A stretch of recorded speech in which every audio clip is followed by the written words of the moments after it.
स्वागत है आप सभी का कृष्णा की तरफ से और कृष्णा का पाठशाला में। 16 संस्कार, 16 चंद्र कलाएँ, भगवान कृष्ण की 16 कलाएँ, 16 श्रृंगार, 16 मात्रा की एक ताल भी होती है संगीत में। तो 16 का हमारे जीवन से एक अद्भुत जुड़ाव है, विचित्र सा जुड़ाव है। आइए हम अपनी राय, अपने अनुभव जो गुरुजनों से और जो अनुभव से प्राप्त हुआ है हम साझा करते हैं। सबसे पहले शुरुआत करते हैं। अक्सर हम सुनते हैं कि ये काम जो है 16 आने बिल्कुल ठीक, यानी आपने जो बात कही वह 16 आने बिल्कुल फिट बैठता है। तो 16 आना है क्या? सबसे अभी नहीं चल रहा है, पहले चलता था आना, यानी 16 आना का मतलब हुआ 100 पैसा, यानी एक आना 100 पैसा में 16 आना होता है। तो एक आना लगभग 6/1/4 यानी 6.25 पैसा, 6.25 पैसे का एक आना होता है। और 25 पैसे का 4 आना पहले आता था 25 पैसा, उसके बाद 8 आना 50 पैसे का सिक्का आता था, और फिर ये 16 आना हो गया आपका 100 पैसे। इसलिए कहा जाता है कि 16 आने बिल्कुल ठीक, यानी 100%।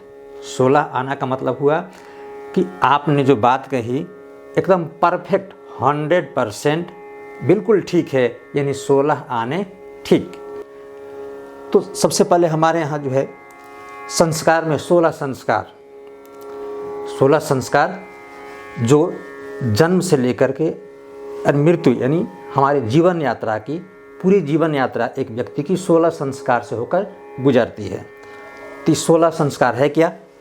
गर्भाधान संस्कार, पुष्पवन संस्कार, सीमांतोन्नयन संस्कार, जातकर्म संस्कार, नामकरण संस्कार, निष्क्रमण संस्कार, अन्नप्राशन संस्कार, चूड़ाकर्म संस्कार, विद्यारंभ संस्कार, कर्णभेद संस्कार, यज्ञोपवीत संस्कार, वेदारंभ संस्कार, केशांत संस्कार, समावर्तन संस्कार, पाणी ग्रहण संस्कार और अंत्येष्टि संस्कार। इन 16 संस्कारों से होकर के हमारा जीवन पूर्ण रूप जो है परिपूर्ण होता है, यानी समाप्त होता है। अब उसके बाद आते हैं कि 16 कलाएँ। 16 कलाओं में 2 मत है। एक मत ये कहता है कि 16 कलाओं का मतलब 5 हमारी ज्ञानेंद्रियाँ, आँख, कान, नाक, त्वचा, जीभ, 5 हमारी ये ज्ञानेंद्रियाँ, 5 कर्मेंद्रियाँ, हाथ, पैर, मुंह, शिश्न और गुदा, 5 कर्मेंद्रियाँ और 5 प्राण। 5 प्राण में आपका ये अपान, सपान, महाप्राण यानी प्राण, उदान और व्यान, 5 ये हमारे शरीर में प्राण का मतलब वायु, प्राणवायु, जो हमारा जीवन का संचार, यानी जब तक वायु शरीर के अंदर जा रही है और फिर बाहर निकल रही है तब तक हमारा प्राण है। वो प्राणवायु से हमारे जीवन का 5 अंग प्रभावित होते हैं। पूरे शरीर को 5 भागों में विभक्त किया गया है, जिसको हम 5 प्राण कहते हैं। और 5 को हम अपने एक खास जो है योगाभ्यास से उनको ठीक रह करके हम बिल्कुल स्वस्थ रह सकते हैं। एक मत कहता है ये कि 5 ज्ञानेंद्रियाँ, 5 कर्मेंद्रियाँ, 5 प्राण और 1 मन, 16। तो ये 16 कलाओं से जो परिपूर्ण है, 16 जिनके बस में है, जो 16 अपने बस में कर लिए, वो 16 कला से परिपूर्ण।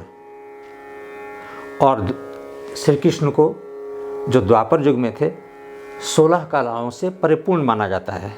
यद्यपि ऐसे कहा जाता है कि सतयुग में 16 कला, त्रेता में 14 कलाएँ, द्वापर में 12 कलाएँ और कलयुग में तो अभी ऐसे कुछ लोग कहते हैं कलाहीन। यद्यपि भगवान कृष्ण द्वापर में थे, लेकिन भगवान कृष्ण की कहा जाता है भगवान कृष्ण को कि 16 कलाओं से परिपूर्ण थे। तो इन 16 कलाओं में श्री धन का संपित, भू अचल संपत्ति, कृति, यश, सम्मान, वाणी की सम्मोहता हो, लीला, आनंद उत्सव, कांत, सुंदर सौंदर्य, विद्या, बुद्धि, मेधा जिसमें हो, विमला, छल कपट से दूर व्यक्ति, उत्कर्मणी, प्रेरणा, जो उसको नियोजन करने की क्षमता हो, प्रेरणादायक काम करते, ज्ञान, न्यायोचित फैसला करने की क्षमता हो, क्रिया, कर्मणता, कर्म करने की, चित्तलय जोग हो, विनम्र, विनयशीलता हो, सत्य, यथार्थ, सत्य बोले, झूठ कभी न बोले, ईष्णा, आधिपत्य और अनुग्रह, उपकार। ये 16 कला भगवान कृष्ण में मौजूद थे, इसलिए भगवान कृष्ण को 16 कलाओं से परिपूर्ण कहा जाता है और भगवान राम को 12 कलाओं से परिपूर्ण। चूँकि भगवान राम का संबंध सूर्यवंश सूर्य से था, तो सूर्य की 12 कलाएँ होती है, तो भगवान राम 12 कलाओं से पूर्ण थे, जबकि कृष्ण जो है चंद्र से संबंध रखते हैं, तो चंद्रमा की जो है 16 कलाएँ होती हैं। चंद्रमा की 16 कलाएँ कैसे?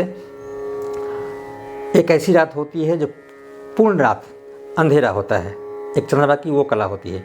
उसके बाद से एकम, द्वितीय, तृतीया, चतुर्थी, पंचमी, षष्ठी, सप्तमी, अष्टमी, नवमी, दसवीं, एकादशी, फिर द्वादशी, त्रयोदशी, चतुर्दशी, फिर आपको आता है पूर्णिमा, जिसमें रात भर चांद दिखाई देता। 15 और एक अमावस्या, 16, तो 16 चंद्रमा की कलाएँ कही जाती हैं। चंद्रमा की 16 कलाएँ होती है, हमारे सामने दिखते हैं 16 कलाएँ 16 रूप में। तो 16 कलाएँ, तो चंद्रमा से संबंध कृष्ण का था, इसलिए 16 कलाओं के साथ परिपूर्ण भगवान कृष्ण माने जाते हैं। तो 16 संस्कार, चंद्रमा की 16 कलाएँ और ये भगवान कृष्ण की 16 कलाएँ, 16 गुण। अब 16 श्रृंगार भी होते हैं। औरतों के लिए कहा जाता है कि 16 आने कब परिपूर्ण 100%, जब 16 श्रृंगार कर लें। 16 अंगों में 16 श्रृंगार करती है तो औरत को कहा जाता है कि पूर्ण श्रृंगार है। तो इसमें श्रृंगार में क्या होता है? सबसे पहले पायल, जो ज़्यादा चांदी का अशुभ माना जाता है, ये नकारात्मक शक्ति को दूर करता है। पायल जो बजता है उन लोगों का नकारात्मक शक्ति को दूर करता है, संपन्नता का प्रतीक है। और बिछुआ जो संपन्नता का प्रतीक है और रक्तचाप को नियंत्रण रखता है। कमरबंद जो कमर में बांधती है, संपन्नता का प्रतीक है। अंगूठी प्रेम का प्रतीक। ऐसा कहा जाता है कि अंगूठी में अपने पति की छवि होती है, इसलिए आजकल रिंग सेरेमनी, ठीक है, जो अंगूठी की रस्म होती है। और चूड़ी कंगन, ये औरतों का खास श्रृंगार होता है। चूड़ी कंगन इसके बिना अधूरी लगती है। तो कोई सोने का चूड़ी पहने, शीशा का पहने, विभिन्न प्रकार की, तो चूड़ी जो है औरत का श्रृंगार होता है। ये महत्वपूर्ण श्रृंगार है। और चूड़ी का कहा जाता है चंद्रमा से संबंध होता है। मंगलसूत्र या हार, तो मंगलसूत्र और हार को कभी कभी कोई लोग दो बना देते हैं, तो इसको जो दो अलग अलग रखते हैं, तो ये लाल जोड़े को यहाँ से इसमें नहीं रखते हैं।